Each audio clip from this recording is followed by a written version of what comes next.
With over a decade of change, International Women's Day is a global celebration of the social, economic, cultural and political achievements of women. On this day, we explore the progress made towards gender equality and highlight the work still to be done.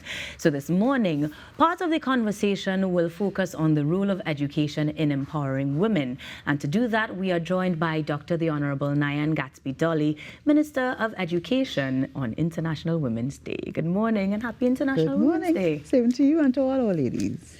It is a pleasure to have you in person, as this conversation is very much in tune with something you've been chanting all year long, education being key. Yeah. But particularly when we talk about empowerment, let's jump right into the conversation. How does education play a role in empowerment? What is it to be empowered as a woman?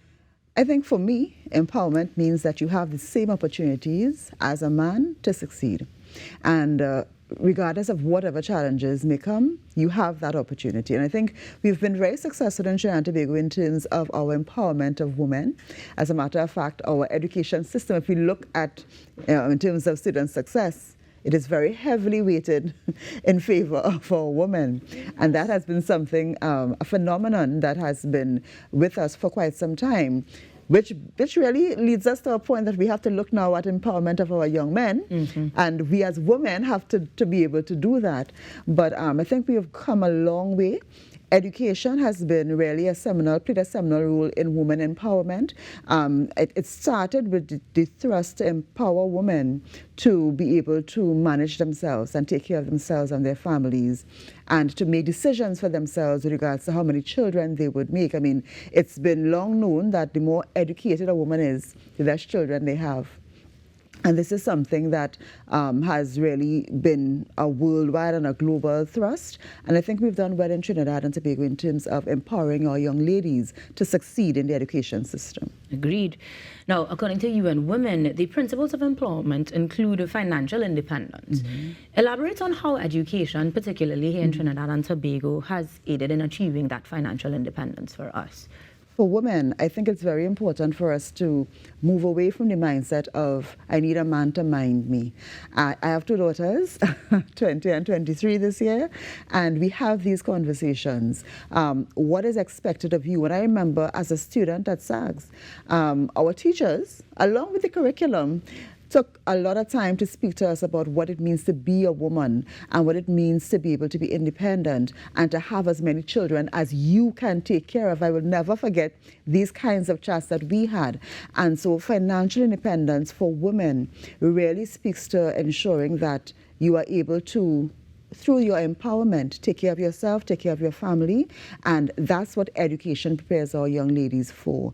And we've been really doing a good job at that, and we've been seeing our women, stepping up into those spheres, and I really want to ensure that I do my part as a mother and as a policymaker to ensure that our women get this, that we have to prepare to take care of ourselves. Beautiful stuff. Now, of course, you demonstrate that in your existence. I mean, we have a number of females at the helm in the political sphere, in many spheres across the country, so no surprise there at all. But the personal aspect of things, the fact that you're taking it home, literally, really makes it much more relatable. I mean, an empowered woman takes up space, as they say. She knows her value, and she gladly shares that. And now I'd like you to share some of the initiatives that the public may have forgotten about, that is in place to empower women throughout the education system. I know we have a few programs but off the top, what are some of the more successful ones perhaps? Our Student Support Services Division, they're the ones we have guidance counselors and school social workers, and they're the ones that interact very closely with our students and speak to them about, their role, their gender roles and so on, and try to encourage them where we see they need that level of encouragement. Another thing that's very important and that we overlook sometimes is the role of our teachers. In the education system, we are very woman-centric. So we would know that the majority of our teachers are women, and even at the level of the ministry, we have 2 female ministers, we have 2 female PSs, and I can tell you that a number of our directors are women as well. So there's a lot of balance within the Ministry of Education, and it plays out in all of our policies. One of the things that we take very careful note of is the whole issue of period and period poverty. Right. And that is one of the things that our social workers, our student support officers, they are work with our schools very closely and our principals and our teachers to ensure that we assist students. So in many schools, you would find programs where students are able to access products and so on, feminine products, to be able to assist. So, and even in our general the way we carry about education in Trinidad and Tobago, there's nothing that boys can do that girls are restricted from. So whether it is sports, whether it is debating, whether it is whatever the clubs are, all of our children are involved in that. So we have the Boy Scouts, we have the Girl Guides. So I think we've really done a lot of work in Trinidad and Tobago to infuse our system with those opportunities for equal development.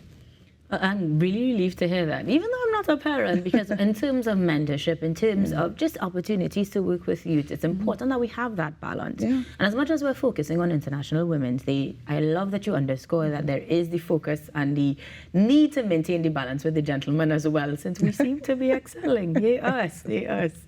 It does mean that you've covered some of the strategies, the system altogether in terms of curricular and gender-sensitive issues. It's definitely there, and we will see some evolution towards that, I hope, as well. Yeah. Now, if we were to talk about the theme overall, inclusion, we can go even broader, beyond gentlemen, but also disabilities and other challenges. Can we talk a little bit about how that inclusion theme is helping us to break that cycle of discrimination? Inclusion is a very important thing for us. I mean, we are, as an education system, developing our systems become more robust. There's a lot of more work that we can do, but of course the Student Support Services Division would be the department that is tasked with ensuring that we pay attention to those who need our attention the most vulnerable ones. So we would have our diagnostic specialists, we would have our psychologists, we would have our student aides. We have over 700 student aides who are in our classes with our children who have special needs in the mainstream schools. We have our 12 special schools. We pay for spaces at private special schools as well. So there is a robust system, but there's work to do to make it even more so, to ensure that parents who have children with special needs understand exactly how to go about getting the assistance that they need. And so we continue to work on that, because inclusion is, I think, one of the most important aspects of our education sector. For sure. We have a clear understanding of where the ministry is when it comes to women and gender affairs. We have a clear understanding of that role of education. But as a mother, as a woman yourself, with just a couple of minutes before we wrap things up, tell Trinbago, the world, for International Women's Day, how you plan to embody and continue to strive towards that gender equality and inclusion for women. I think the most important way we can do that is by our example and our mentorship, not just to my own daughters, but to my son. I speak to him all the time about the role of women and the importance of women, because when we want to ensure that all of us have this celebratory mood about women, and all of us understand the importance of women, we have to understand our role in the male sphere and how we speak to our men, how we speak to our sons, and how we bring them up to honor and empower women. So I think it's important to lead by example. I think it's important for us to speak to our children, have these important conversations, make time for it.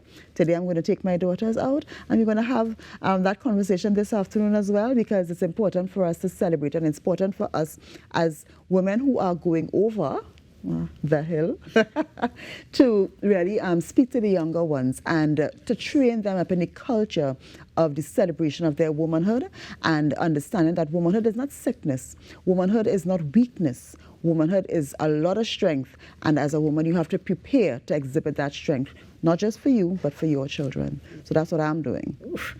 I want to join the party. But in terms of celebrations, though, overall for the nation, the ministry has a number of initiatives across the country. With the Ministry of Education, for this month altogether, have any calendar of events that we could look forward to as well? I know Student Support Services is doing things, but they do things in their schools generally. As the ministry, I know we're doing some celebrations today. We're doing some initiatives today to celebrate just among the staff of the ministry and so on. So yes, we usually do things to celebrate and to honor the women and to honor the days. And we were honored to have you here this morning to share the information and to drive home how the ministry is geared up and supporting the initiatives behind gender equality and women altogether across the country. We thank you so much for your efforts. Happy to be here. I wish you a good luck today. You have a jam-packed day with many events and many activities. But for now, we do appreciate all that you do, and we definitely see the role of education in empowering women this morning. Leaving us with a little bit of a message, I'd like you to directly look into the camera and wish the women of Trinidad and Tobago, the region, however you'd like to put it, an International Women's Day as we close. Women of Trinidad and Tobago, do have a wonderful day today. Remember, never apologize for being a woman. Celebrate your femininity and lead out in Trinidad and Tobago. The country needs you. Perfection. Dr. the Honorable Nyan Gadsby-Dolly, the Minister of Education, joining us this morning as we celebrate ourselves, International Women's Day, and underscoring the role of education in empowering women here on the Now Morning Show. Guys, when we come back, we're ending on a high note with a woman we all celebrate as we close off today's show and start your weekend right. Stick around. The Now Morning Show continues after these messages. Woo.